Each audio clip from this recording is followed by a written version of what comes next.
Hello and welcome back to Sovereign RPG. I'm Sovereign and today we're going to be going into Eve Echoes once more. Now I don't know if you guys have heard, but there has been a little bit of news regarding the exploration and how we won't be getting it until June at least. Now for the life of me, I do not understand why they've decided to add all of these T10 ships to the game that no one has access to for 90 plus days. They put so much time and effort into changes and balances that nobody asked for, and then push back the content that everyone is most excited about. Exploration was one of the things that I was looking forward to coming back to checking out because it is something that I did a lot in EVE Online. Now I don't want the exploration to be exactly like EVE Online. If it is like EVE Online, then by all means that's perfect, that's great. It's a good system, it can get boring at times. And using those scanning probes in wormholes can be a nightmare and a full-time job in itself. But luckily if you've got a no-life neckbeard in your group, who basically just maps out the entire wormhole pocket that you're in all the way out to low sec or high sec or wherever you're going to be looking for to get to, then you're golden. But if you're in a small group and you're the one that has to do the no life neckbearding, then it's not really good for you. I was hoping I'd be able to get to test this before Albion Online was fully released on the mobile platforms in both the Apple Store and the Google Play Store with a completely mobile launcher, because I know that's going to take a lot of my time making content for that game, which is massively like EVE, by the way. Like, it's almost like a little brother. It's even more EVE than Echoes. Obviously, because it's got fantasy, wizards, and all that shit, it's a little bit, it feels a little bit different, but the mechanics and the core values of the game is EVE. But anyway, this video isn't about selling you Albion Online. But if any of you are interested in me making content for that game when it does release out properly on mobile devices, please let me know down below. I also have access to the alpha for Diablo Immortal, which is the mobile version of Diablo. I haven't had much time to play it recently. I've had access for about 2 days and have tried it out, but I haven't had too much time to actually delve deeply into the game to be able to sort of give you a roundup. But if you are interested in seeing what that game is like, then please let me know down below and I will go through that as well. I'll put some time aside for that for you guys. Anyway, exploration. If you don't know what exploration is and you're playing EVE Echoes and you've never played EVE Online, you basically run around in a ship and you scan down anomalies, mining anomalies or combat anomalies, so they're ones that aren't showing up on the actual overview for you on the right hand side. So people will actually have to come into the system. They won't be able to just jump straight to anomalies to find you straight away. They will have to take time in scanning you down. And I have said that in that scanning there will be a system in place that will let you know if someone is trying to scan you down. Now normally that would have been a D-scan, which is a directional scan in EVE Online, so you could actually see if there's any probes up in the system that you're in, whether it be combat probes which search down a specific ship exactly, or the standard probes which basically just check out for anomalies and wormholes, etc. But that's only in EVE Online. I don't know how fully they're going to implement it into EVE Echoes. I do know they're doing a sort of Project Discovery type way of doing it, where you have a sort of band wave, where you have a sort of wave system that you have to connect and replicate in the system. But all I've had is a couple of screenshots. I'll try to put the screenshot up on the screen for you now, so you can sort of see what this is supposed to look like. I can only guess from what it looks like rather than actually know what the system is, because we've only been given those screenshots. But to me, it looks like you're going to have to sort of match the waves and then you'll be able to find what it is you're looking for.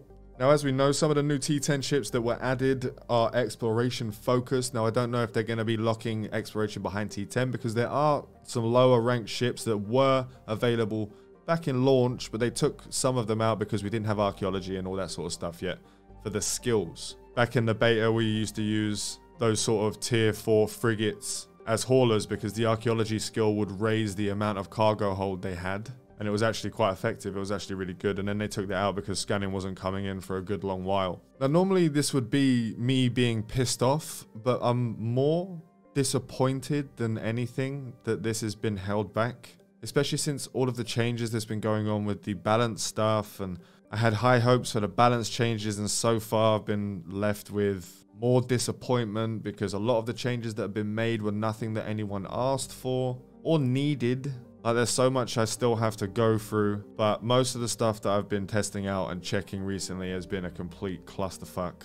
There are some bonuses and positives for some of the new ships that have been added, but what you need to understand is that this is supposed to be a balance patch, and these T10 ships are supposed to be in balanced. But when you've got one ship, for example, the Apocalypse Striker, which is so much better than all the other strikers, that's not balance. That is putting in one ship that's better than the others, so a lot of people are going to be using that ship, and then it will get nerfed to shit. And probably along with other stuff, as you can see in these most recent balance changes, that there's been changes to certain things, and the weapon types, even though some weapon types are really bad and some weapon types are really good, there's been changes to where they sort of nerfed them across the board.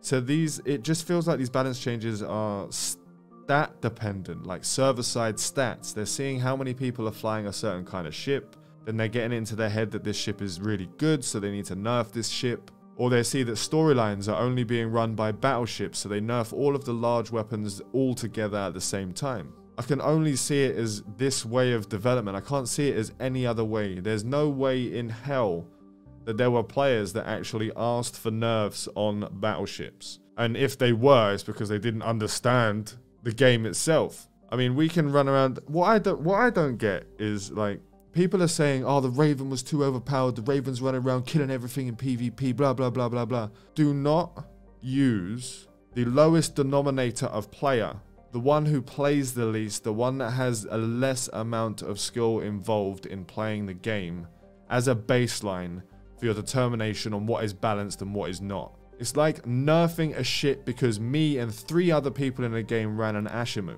when everyone else was running their Cinnables and shit. A few of us decided that we were going to run the Ashimu, and we made it work.